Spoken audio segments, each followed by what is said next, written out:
Hi everyone. In today's video, we're going to be cleaning up Garden Avenue, which really needs it. Now, this garden bed is 145 feet long by 7 foot wide. So it has really allowed me to be able to layer things up and create a beautiful lane that we call Garden Avenue. So where we're going to start is up here in the front and work our way all the way to the back areas that really need it. Now that we have a lot of leaves that land in our property from our locust tree, we also have a maple tree in our backyard, a surfaceberry tree, and we do get a lot of leaves from our ash tree as well, which blow from our front yard into our back. We also have a lot of flowers. We have a lot of leaves towards the back of the property as well from our neighbors' mulberries, and they have also some very large leaves that we have to deal with. So here I'm just kind of showing you what everything is looking like. Everything is just starting to wake up. We have these sweet spires here, and the sweet spires, I am not a fan of them. In fact, they send shoots out, and as you can see in here, that they are just invasive, at least in our area. If you don't know where I'm in eastern Nebraska, zone 6A, and I just love to share my garden with you. We are called Dirt Therapy Gardens, which is our hardscaping business, but I'd like to just take you along in my garden and show you all of the things that I do and share tips and tricks with you. So the next area is on the other side of Garden Avenue, the main retaining wall section, and I'm going to work on getting this all cleaned up right around the same time. I have got some other things that need to be done in here. I need to trim shrubs. And for example, I have a couple hydrangeas in this bed. I also have a pinky winky hydrangea tree, which is over by the patio gazebo area. I also have a lot of different things that can climb up this trellis that I have here. Last year I did a lazy Susan vine and I will never do that again. I learned my lesson because it was coming everywhere. It was coming all over the ground. It was crawling up the trellis. It was also trying to find other places to go. And it was just a crazy vine. So I will not do that again. But I really do need to get this area clean. I have penstemon and hibiscus in this area. So I'm going to have to just get started on cleaning everything out. One thing I do also have is called a baptisia, and they have little seedlings inside their pods here. I was able to pull one off before I started cleaning, and those little tiny seeds will work on getting you new baptisias. Now, baptisias are a little bit of fickle. They don't like to be moved or transplanted. So once you buy it, a baptisia from the garden center, or you plant it via seed, definitely do not try to move it. It does not like to be moved.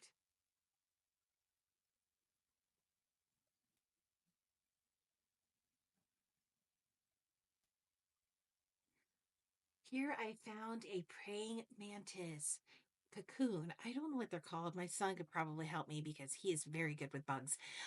But it is a spent one because I showed it to him and he thought that they had already probably moved on by now. But I thought that was really cool. It was really large. I haven't seen them that big before.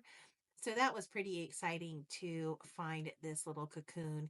And I know that those praying mantises are going to be out in the garden. They're going to be eating the bugs and they're going to be making my garden a little less maintenance. So I welcome all animals and critters that will take care of the bugs for me. So I would really like them to eat my weeds, but I just don't see that happening. Here I'm just kind of showing the oak leaf hydrangea that I need to prune up. And I also have a Caryopteris that is right near the area where you walk in the gate, and that needs to go. I'm also taking those grasses out here. They get so tall that they flop over into the walkway, and it just drives me crazy. So those will also be coming out. I just haven't had a chance to get to them yet, but they are still dormant, which is really great about grasses. They stay dormant, and I'm able to get to them very soon. I've also have some different things that I was just showing you where I have the penstemon. I have a, border of salvias up towards the front near those little iron uh, fences that I have that I just showed you. And I have a large hibiscus in here as well that has beautiful white flowers on it. I believe it's called the Vanilla Sky, but I cannot guarantee the name of it. I usually get the summerific hibiscus from Proven Winners. Now, this basket here, my husband and I, we actually made this out of an old planter hanging basket, and we fastened it onto a post, and I plant lemon coral sedum in here because the cocoa liner, I have to replace it every year, and the lemon coral sedum are really considered a succulent type of plant. So it is very drought tolerant. And because the cocoa liner can't really retain much moisture for the plants, I don't want to put anything that can't handle drought conditions, which they can. So I just come out, sprinkle some water on them, and they are happy there. So you just have to plant according to your conditions, and that really makes a difference. So just garden for you and what is going on in your area. I also have some of these bee paver stepping stones that take me to the back behind our tree, and in between the anise hyssop or agastache. I love those. Those are such beautiful pollinating attractors. They get these purple flowers on them, and they absolutely love them. I also have a honeysuckle back there in the back, and then you can see my north North Pole arborvitae. And I have stepping stones that go towards the back there, so I have the ability to go back there and weed.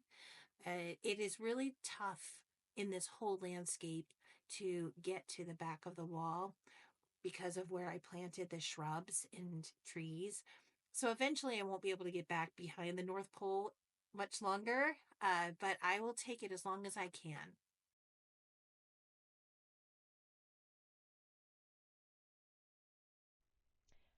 I did it. I ended up taking out the sweet spires here in this area, and I think it looks so much better.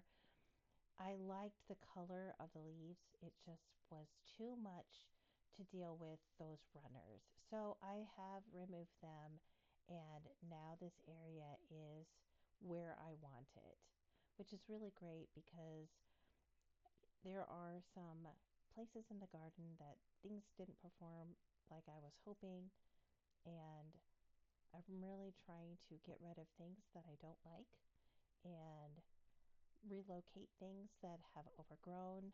You just never know if things are going to grow as tall as you originally planned.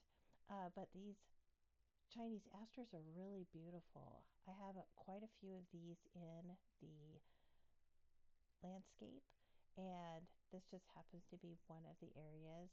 You can see I can't get through to the back of the wall any further than this, and trash ends up over on our side of the wall. It just happens. And then we even had our neighbor's chickens ended up in our yard, and we had some feathers as well. So my grandson has loved searching for all of the different feathers that he can collect and just play with them. So funny. And this is our retaining wall, and I was really just trying to go for things that will not only cover up the retaining wall, but things that will go above and beyond the retaining wall. So now that I've got this area done, I can move on to the rest of Garden Avenue, which is a lot harder and a lot more challenging.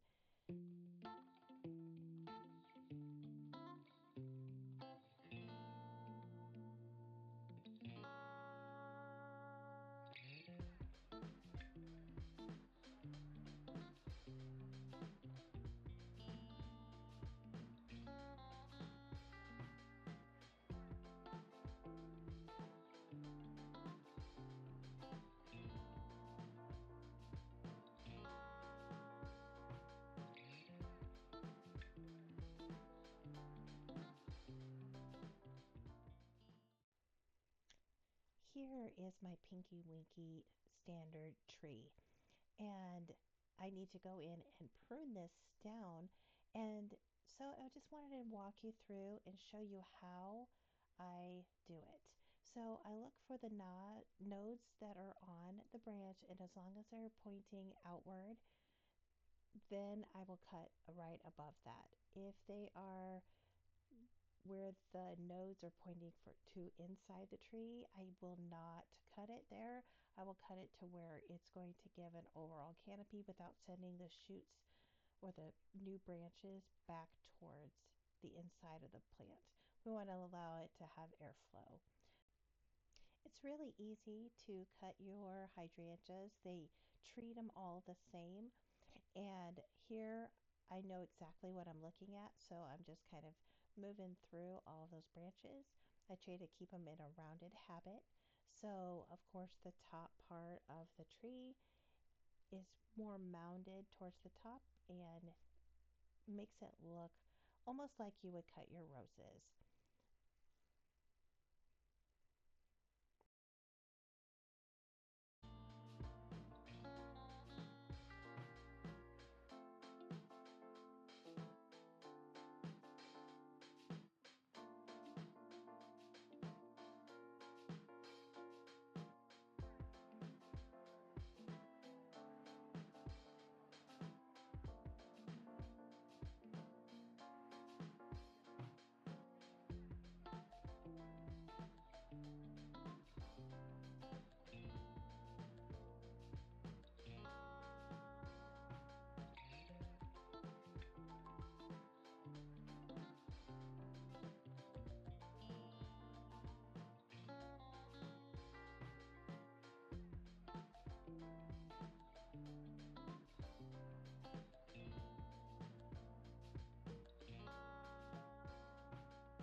I ended up taking out another sweet spire in this area, and I think it looks so much better. Things are just really been cluttered in here, and I'm really trying to get things cleaned up. That boxwood that's there in the front that you see right now, that is going to be moved over to our boxwood hedge, and that is going to free up some space there in the front. I am leaving the other boxwoods that are on the left hand side of the Pinky Winky hydrangea tree. Those ones are pretty well established, and I do like the formality of those. So those will stay.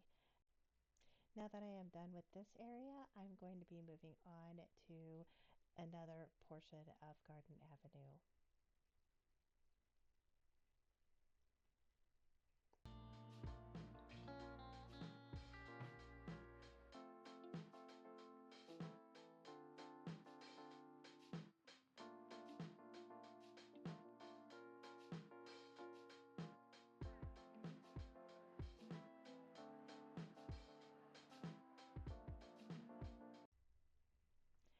I am getting out my electric pruners because this is a very big job, but I did want to tell you a little bit about these.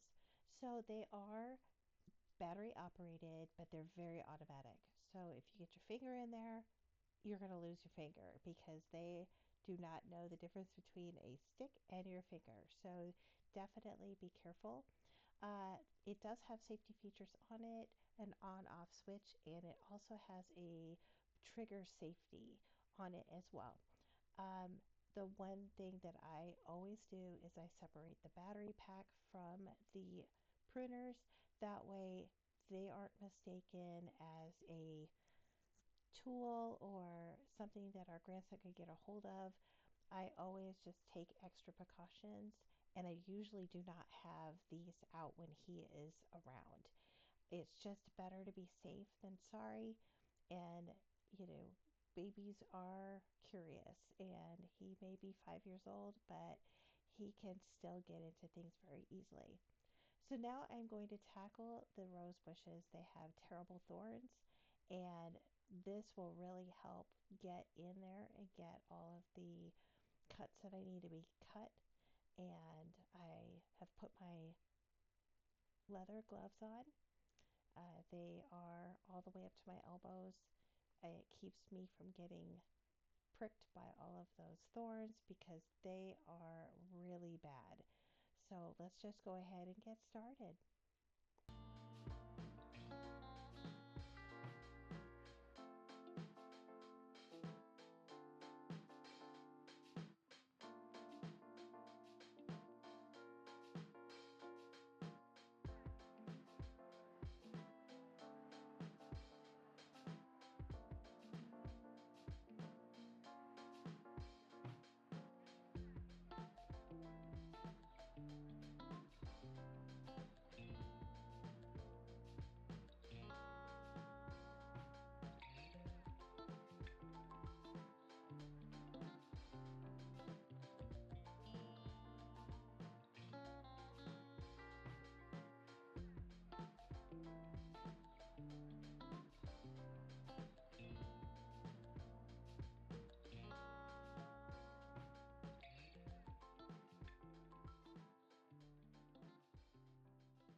So finally done with Garden Avenue. It looks so much better.